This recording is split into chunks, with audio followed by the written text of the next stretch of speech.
રાજકોટમાં જરૂરિયાત સમયે જ યુરિયા ખાતરની અછત સર્જાઈ છે। ખાતર લેવા માટે વહેલી સવારથી ખેડૂતો લાઈન લગાવી રહ્યા છે। જરૂરિયાત મુજબની થેલીઓ ન મળતી હોવાની રાવ ઉઠી રહી છે। ખાતરનો પુરવઠો વધારવાની ખેડૂતોની માંગ છે। કલાકો સુધી લાઈનમાં ઊભા રહ્યા બાદ પણ ખાતર નથી મળતું। ઘરના કામ છોડીને અહીં કતારમાં ઊભા રહીએ છીએ તેવું ખેડૂતોનું નિવેદન છે। વાવણીની તૈયારીઓ વચ્ચે ખાતરની કટોકટી સર્જાય છે। દરરોજ ખાતર માટે અહીં ઊભા રહેવું પડે છે।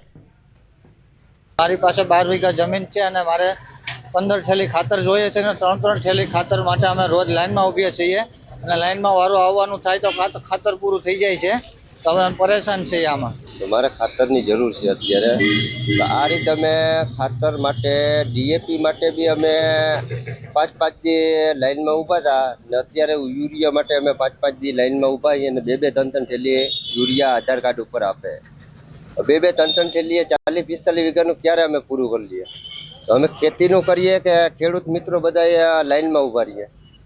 તો આના માટે અમે સરકારશ્રીને વિનંતી કરીએ કે અમને પૂરતી વસ્તુ આપી શકે, પૂરતું ખાતર અમને અમારી જમીન પૂરતું અમને આપી શકે।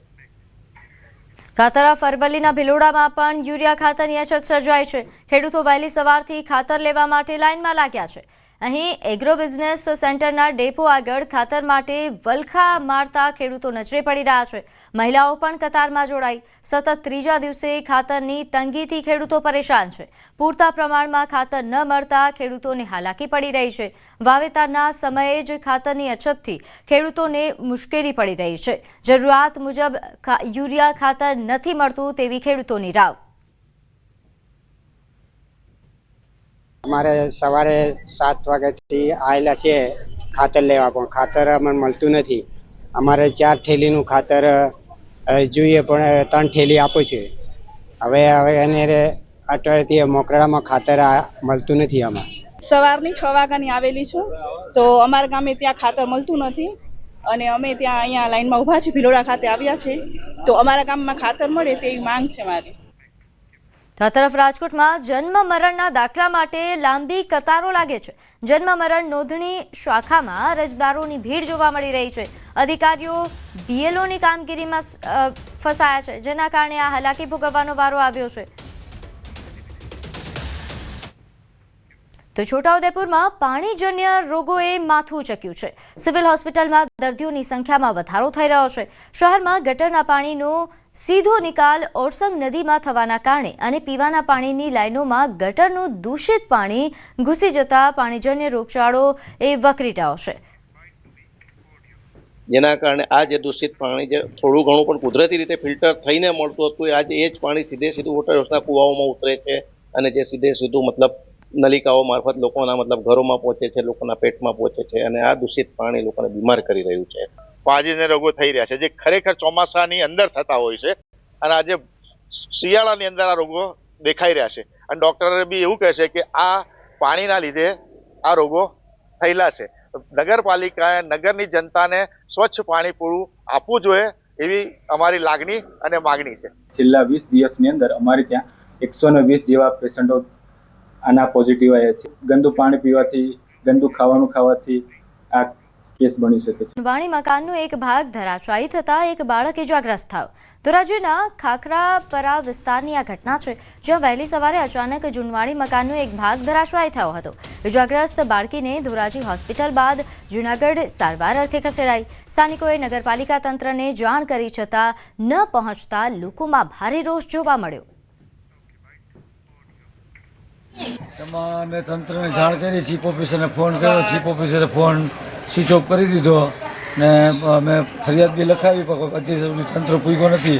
અમે સવારથી હેરાન થઈએ છીએ ને છોકરીને બહુ સારું લાગી ગયું છે પણ તંત્ર કોઈ જવાબ આપતું નથી। આગળ વાત કરીએ જામનગરમાં વહેલી સવારે મકાનની છત ધરાશાયી થઈ। કાલાવડ નાકા બહાર આવેલા વિસ્તારમાં અચાનક જ મકાનની છત ધસી પડી હતી। છત પડતા 5 લોકો દબાયા હતા। ફાયર બ્રિગેડે દોડી જઈને દબાયેલા લોકોનું રેસ્ક્યુ કરી અને તેમને બહાર કાઢ્યા। સદનસીબે જાનહાનિ ટળી છે અને 5 લોકો ઇજાગ્રસ્ત થયા છે। ઇજાગ્રસ્તોને સારવાર માટે જીજી હોસ્પિટલમાં ખસેડવામાં આવ્યા। જામનગરમાં કાલાવડ નાકા બહાર આવેલા સાટીવાડ વિસ્તારમાં વહેલી સવારે એક મકાન છે તેની છત ધરાશાયી થઈ છે। ખૂબ જ જર્જરિત મકાન હતું। હું સીધા જ દ્રશ્યો દેખાવા માંગીશ। જે પ્રકારે આપ દ્રશ્યો જોઈ રહ્યા છો, આ સાટીવાડ વિસ્તારમાં જે મકાન આવેલું છે, આ મકાનની અતિ જર્જરિત પેઢિયા પાપડીવાળી છત છે તે ધરાશાયી થઈ હતી। 5 લોકો છે એમાં ફસાયા હતા। આ અંગેની જાણ થતાં જ ફાયર બ્રિગેડનો કાફલો છે એ વહેલી સવારે અહીં દોડી આવ્યો હતો। 3:45 વાગ્યાની આ ઘટના છે। અહીં જે પ્રકારે વાત કરવામાં આવે, રામ રાખે તેને કોણ ચાખે, એક બિલાડી છે તે બચી ગઈ છે, પરંતુ 5 લોકો છે તેમાં ફસાયા હતા, જેને ફાયર બ્રિગેડની ટીમ દ્વારા બહાર કાઢવામાં આવ્યા હતા। વહેલી સવારે સાટીવાડ વિસ્તારમાં જે પ્રકારની આ ઘટના ઘટી હતી તેને લઈને અહીં જે લોકો છે તે લોકો દોડી આવ્યા હતા અને ફાયર બ્રિગેડને જાણ કરી અને અહીં આ જે ફસાયેલા લોકો છે એ લોકોને બચાવવામાં આવ્યા હતા। જે પ્રકારના દ્રશ્ય આપ જોઈ રહ્યા છો, ખૂબ સાંકડી ગલીમાંથી ફાયર બ્રિગેડે અહીં રેસ્ક્યુ કર્યું છે અને તમામ જે 5 લોકો છે તેને 108 મારફતે જામનગરની જીજી હોસ્પિટલમાં છે તે ખસેડ્યા છે। જે પ્રકારે 5 લોકો અહીં ફસાયા હતા, ત્યારે તેમાંના જે આ મકાનના જે રહેતા હતા તે વ્યક્તિ આપણી સાથે છે। શું કહેશો કાકા, કેટલા વાગે ઘટના બની અને કેટલા લોકો ફસાણા હતા? 5 જણા ફસાણા હતા। હું નીચે સાહેબ સૂતો હતો, મને કઈ ના થયું। કોને વધુ લાગ્યું છે? બેનને લઈ ગયા વધારે।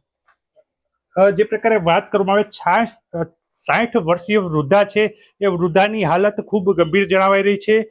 સાટીવાડ વિસ્તારમાં જે મકાન ધરાશાયી થયું છે, છત ધરાશાયી થઈ છે, તેમાં 5 લોકો ફસાયા છે। જાન્યુઆરીમાં પણ અહીં બાજુમાં આવેલું એક મકાન છે તે ધરાશાયી થયું હતું। મહાનગરપાલિકા દ્વારા આ મકાન જર્જરિત હોવાથી ખાલી કરવાની નોટિસ પણ આપેલી હતી, છતાં પણ આ પ્રકારના લોકો અહીં રહેતા હતા અને આ દુર્ઘટના ઘટી છે। ત્યારે આજે છે આ મકાન બંધ કરાવી દેવામાં આવ્યું છે અને ખાલી કરાવવાની જે આખરી નોટિસ છે તે પણ આપી દેવામાં આવી છે અને હવે કાર્યવાહી કરવામાં આવી રહી છે। ફેઝ 3ની કામગીરી ચાલી રહી છે, ત્યારે સચિવાલયથી મહાત્મા મંદિર સુધી મેટ્રો લાઇનનું કામગીરી કે જે હવે પૂરજોશમાં ચાલી રહી છે। આગામી મહિનામાં એટલે કે જાન્યુઆરીના 3જા સપ્તાહમાં આ મેટ્રો રૂટ ચાલુ થશે। પ્રધાનમંત્રીના હસ્તે આ રૂટનું લોકાર્પણ કરવામાં આવશે। તો જાન્યુઆરીમાં મેટ્રો રૂટ કાર્યરત થશે, તેને લઈને હાલ કામગીરી એ પૂરજોશમાં ચાલી રહી છે। પીએમના હસ્તે રૂટનું લોકાર્પણ કરવામાં આવશે, તેને લઈને પણ આયોજન થઈ રહ્યું છે। તો હાલ આ જે રૂટ છે કે જે સચિવાલયથી મહાત્મા મંદિર સુધીનો છે, ત્યાંની કામગીરી પૂરજોશમાં ચાલી રહી છે। આગળ વાત કરીએ, અરવલ્લીના મેઘરજમાં તંત્રએ દબાણો પર બુલડોઝર ફેરવ્યું। અહીં મેઘરજના ઈસરી ગામે નડતરરૂપ દબાણ દૂર કરવામાં આવ્યું। નવા રસ્તાને લઈને અહીં છેલ્લા 3 મહિનાથી દબાણ હટાવવાનું અટકેલું કામ અંતે દૂર કરવામાં આવ્યું। કાર્યવાહી દરમિયાન પોલીસ બંદોબસ્ત ગોઠવવામાં આવ્યો અને કુલ 3 જેટલી જેસીબી દ્વારા નડતરરૂપ દબાણ હટાવવાની કામગીરી હાથ ધરાઈ હતી। તો મેઘરજમાં તંત્રએ દબાણો પર બુલડોઝર ફેરવ્યું, નડતરરૂપ દબાણ દૂર કરવામાં આવ્યા છે। નોંધનીય છે કે આ પહેલા પણ અહીં નોટિસ આપવામાં આવી હતી અને આખરે છેલ્લા 3 મહિનાથી દબાણ હટાવવાનું કામ જે અટકી પડ્યું હતું તે આખરે કરવામાં આવ્યું અને તમામ દબાણ દૂર કરવામાં આવ્યા। વધુ વિગત સાથે મારી સાથે સંવાદદાતા હાર્દિક જોડાઈ ગયા છે। હાર્દિક, આ ડિમોલેશનને લઈને શું વધુ વિગત?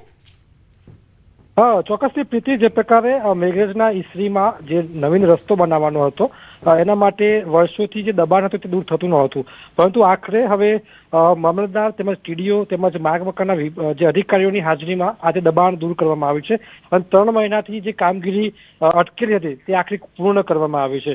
લગભગ 3 જેટલા જેસીબી દ્વારા આ જે નડતર દબાણ છે તે દૂર કરવાની સાથે પોલીસ બંદોબસ્ત ચુસ્ત રાખવામાં આવ્યો હતો અને જે 7 મીટરનો રસ્તો બની રહ્યો છે તેના માટે જગ્યા ખુલ્લી કરવામાં આવી હતી અને જે માર્ગ મકાન વિભાગના જે અધિકારીઓ છે તેમના દ્વારા ભૂતકાળમાં સતત પ્રયાસો છતાં આ જે જગ્યા ખાલી નહોતી થતી, ત્યારે આખરે આ કામગીરી પૂર્ણ કરવામાં આવી છે।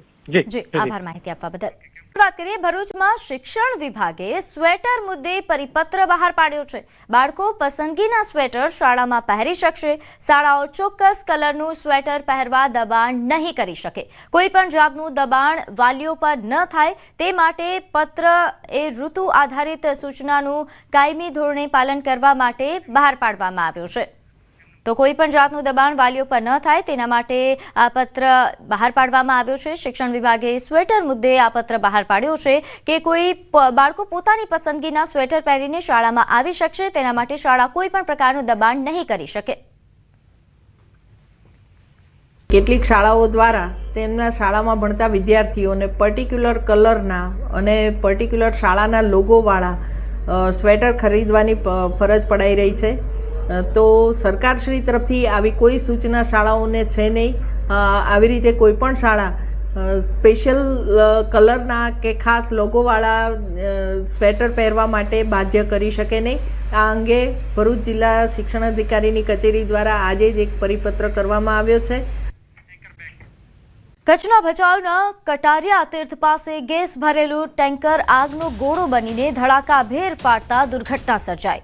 જૂના કટારિયા ઓવરબ્રિજથી માળિયા તરફ જતા નેશનલ હાઈવે પર આ દુર્ઘટના ઘટી હતી. એલપીજી ગેસ ભરેલું ટેન્કર કે જેમાં આગ લાગતા બ્લાસ્ટ થયો અને નજીકની હાઈવે હોટલ પાસે ઉભેલા 4 થી 5 જેટલા ટ્રક અને ટ્રેલર પણ આગમાં ભસ્મીભૂત થઈ ગયા. બનાવ અંગે જાણ થતાં જ ભચાઉ ફાયર બ્રિગેડની ટીમે સ્થળ પર દોડી જઈને અગ્નિશમનની કામગીરી હાથ ધરી હતી. દુર્ઘટનાના પગલે હાઈવે પર લાંબો ટ્રાફિક જામ સર્જાયો હતો. ફાયર વિભાગે આગ પર કાબુ મેળવી લીધો છે અને દુર્ઘટનામાં હાલ કોઈ જાનહાનિના સમાચાર નથી. તો એલપીજી ગેસ સિલિન્ડર ફાટતા આ દુર્ઘટના સર્જાયો હોવાની પ્રાથમિક વિગત પ્રાપ્ત થઈ રહી છે. નોંધે છે કે આ ઘટના બાદ હવે પોલીસે તપાસ પણ હાથ ધરી છે. નોંધે છે કે નેશનલ હાઈવે પર કારણ કે આ દુર્ઘટના બની હતી ખૂબ જ મોટી દુર્ઘટના સર્જાઈ શકે એમ હતી. જો કે જાનહાનિના હાલ કોઈ સમાચાર નથી. આ ઘટનાને લઈને પોલીસે તપાસ હાથ ધરી છે. કટારિયાની બાજુમાં ગેસ સિલિન્ડર પલટી જતા ટેન્કર પલટી જતા કે બ્લાસ્ટ થયેલો છે ને આગ લાગે છે. ભચાઉ ફાયર ટીમ ઘટના સ્થળે પહોંચીને જોતા કે ગાડીઓમાં બ્લાસ્ટ થયેલો છે અને અમુક ગાડીના ટેન્કરના જે પાર્ટ છે એ અડધો કિલોમીટર સુધી નજરે જોવા મળેલા છે. ભચાઉ ફાયર ટીમની સતત કામગીરી ચાલી રહી છે અને હજી સુધી આગ પણ કંટ્રોલમાં આવી નથી. લગભગ સવારે 5 વાગ્યાથી કોલ આવ્યો તો 5 ને 12 દાહોદમાં લીંબડી ફ્યુઝન ફાઇનાન્સ કંપનીમાં ચોરીની ઘટના બની છે. 2 દિવસ અગાઉ ફાઇનાન્સ કંપનીની તિજોરીમાંથી 1,99,848 રૂપિયાની ચોરી થઈ. સીસીટીવીના ફૂટેજના આધારે તપાસ કરતા અને ફાઇનાન્સમાં ફરજ બજાવતા અને હાલના અને અગાઉ નોકરી છોડી ગયેલ કર્મચારીઓની પૂછપરછ કરવામાં આવી અને તે બાદ ચોરીનો ભેદ ઉકેલાયો. તપાસ કરતા આતિશ ભુરિયા નામના ઈસમે ચોરી કર્યા હોવાનું સામે આવ્યું. લીંબડી પોલીસે આરોપીની ધરપકડ કરી અને રોકડ રકમ જપ્ત કરી હતી. આ સાથે હેલ્મેટ, મોટરસાયકલ સહિતનો મુદ્દામાલ પણ કબજે લીધો અને વધુ તપાસ હાથ ધરી.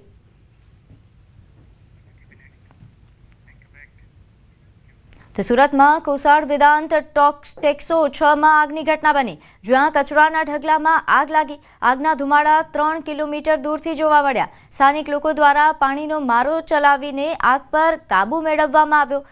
વેસ્ટ પ્લાસ્ટિકના કચરામાં એકાએક આગ ભભૂકી ઉઠી હતી. અહીં હોટફિક્સના વેસ્ટેજ પ્લાસ્ટિકના કચરામાં આગ લાગી હતી. કચરા નજીક ડીઝલ ભરેલું એક જનરેટર પડ્યું હતું. લોકોએ સમય સૂચકતા વાપરીને જનરેટર નજીકથી આગ ઓલવી નાખી, જેના કારણે મોટી જાનહાનિ ટળી. અહીં મોટી માત્રામાં ટેક્સટાઇલ પ્લાસ્ટિક વેસ્ટ આ જગ્યા પર ઠાલવાય છે. છતાં જીપીસીબીના આંખ આડા કાન હોય તેવું લાગી રહ્યું છે. સુરતમાં પહેલાથી જ એર ક્વોલિટી ઇન્ડેક્સનો આંકડો ભયાવહ છે, છતાં તંત્રના આંખ આડા કાન છે. જીપીસીબી ઘોર નિંદ્રામાં હોય તેવું લાગી રહ્યું છે. જાહેરમાં વેસ્ટેજ પ્લાસ્ટિક બળીને પ્રદૂષણ ફેલાવતા એકમો સામે કાર્યવાહીની માંગ ઉઠી છે.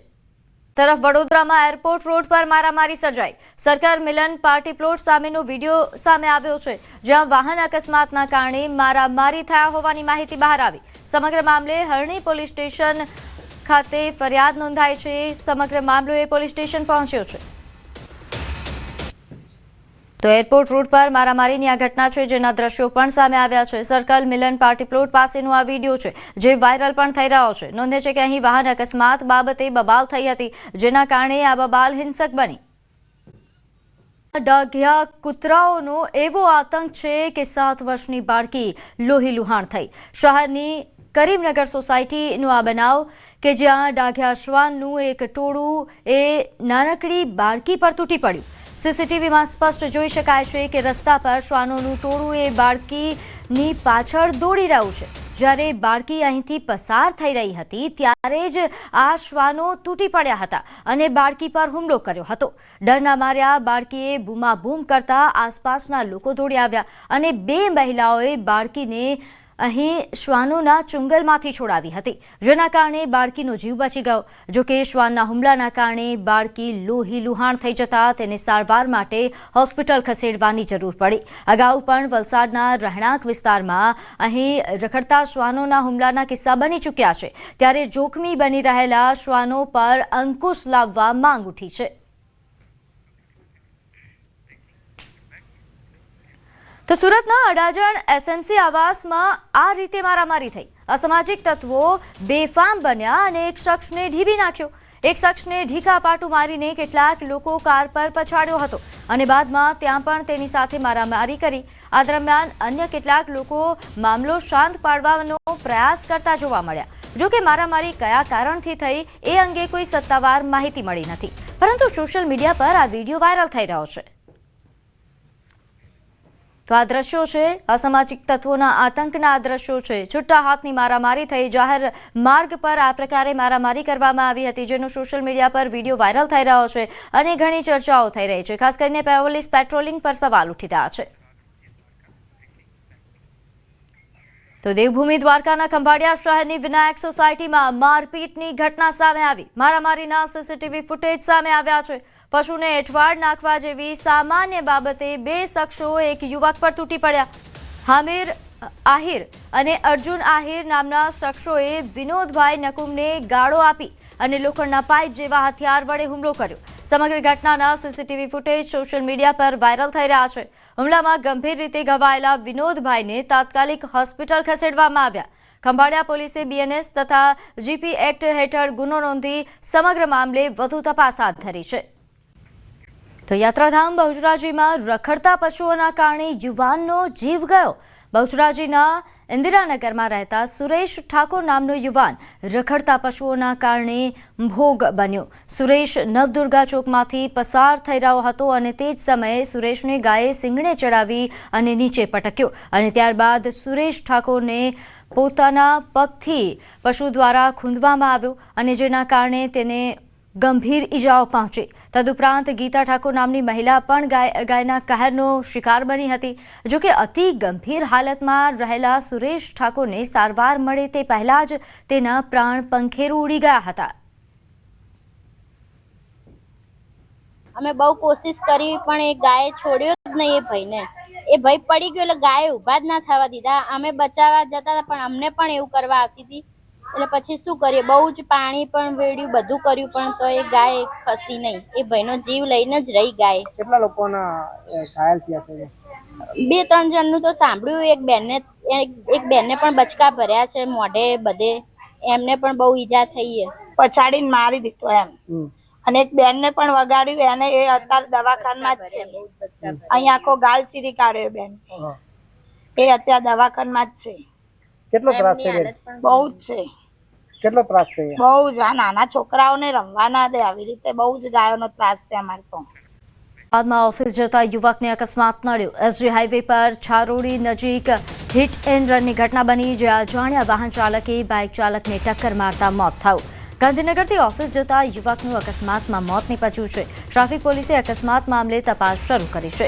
યુવકના મોતથી પરિવારમાં આક્રંદ ફેલાયો છે. મૃતક ખાનગી ફાર્મા કંપનીમાં નોકરી કરતો હતો અને તેના માતા પિતા ગોધરા રહે છે.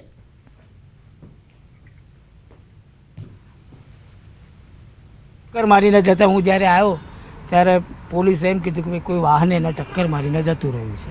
મારી માંગ તો એમ છે કે સીસીટીવી બધા ચેક કરી અને જે પણ કંઈ વાહનવાળો હશે એને પકડીને લઈ આવો. ગાંધીનગરથી વાયએમસી સામે પ્રાઇવેટ જોબ કરે છે, ત્યાં જતા હતા અને સવારે 7 વાગ્યા આસપાસ દરમિયાન કોઈ અજાણ્યા વાહન ચાલક એને ટક્કર મારી છે અને ટક્કર મારીને જતા રહ્યા છે. એ જે જગ્યાએથી સીસીટીવી કલેક્ટ થતા હોય છે એ જગ્યાએથી સીસીટીવી કલેક્ટ કરવાનું કામ ચાલુ છે. સુરતમાં ટ્રાફિક નિયમોનું ભંગ કરનાર સામે આરટીઓની કાર્યવાહી. 2 વર્ષમાં 1465 લાયસન્સ સસ્પેન્ડ કરવામાં આવ્યા. રોંગ સાઈડમાં વાહન હંકારતા ચાલકો સામે કાર્યવાહી હાથ ધરાઈ છે. ઓવર સ્પીડ, ફોનમાં વાત કરનાર સામે કાર્યવાહી કરવામાં આવી. ડ્રિંક કરીને ડ્રાઈવ કરતા ચાલકોના લાયસન્સ સસ્પેન્ડ થયા છે. 2024માં 235 લાયસન્સ સસ્પેન્ડ થયા હતા. વર્ષમાં કુલ 1230 ડ્રાઇવિંગ લાયસન્સ સસ્પેન્ડ કરવામાં આવ્યા હતા. તેની કમ્પેરમાં આ વર્ષે 235 ડ્રાઇવિંગ લાયસન્સ સસ્પેન્ડ કરવામાં આવ્યા છે. અમુક જે ઘટાડો જોવા મળી રહ્યો છે તેની અંદર પોલીસ તરફથી અમને જે ડેટા મળી રહ્યા છે તેમાં વાહન માલિકનું નામ અને સરનામું હોય છે. ખરેખર વાહન કોણ ચલાવતું હોય છે તેનો ડેટા અમારી પાસે હજી સુધી આવ્યો નથી, જેને કારણે આ ડ્રાઇવિંગ લાયસન્સ સસ્પેન્શનની અંદર જે ઘટાડો જોવા મળી રહ્યો છે એ વિગતો અમને મળતા જ તુરંત જ અમે આના ઉપર કાર્યવાહી કરવામાં આવશે. જ્યાં અકસ્માતમાં બાઇક ચાલકનું મોત થયું, કાબુ ગુમાવતા અકસ્માત સર્જાયો હતો. બ્રેડ લાઇનર બ્રિજ ઉતરતા સમયે આ અકસ્માત થયો. અકસ્માત એટલો ગંભીર રીતે થયો કે ચાલકનું માથું અને ધડ અલગ થઈ ગયા. બાઇક ચાલકે હેલ્મેટ પહેર્યું ન હોવાનું સામે આવ્યું. પોલીસે ઘટના સ્થળે પહોંચી તપાસ હાથ ધરી.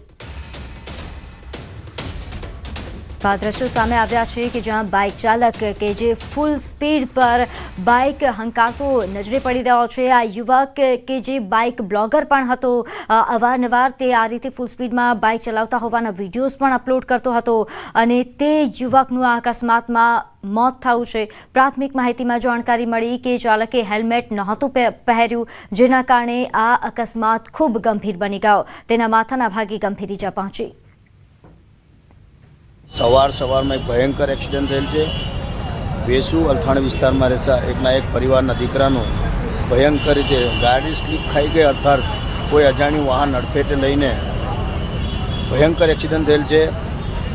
બાઇક 200 મીટર દૂર અને એ જે ભાઈ છે એ ભાઈને મુંડી આખી અલગ થઈ ગઈ છે, ભેજું આખું અલગ થઈ ગયું છે અને બોડી રસ્તાની વચ્ચે પડેલ છે.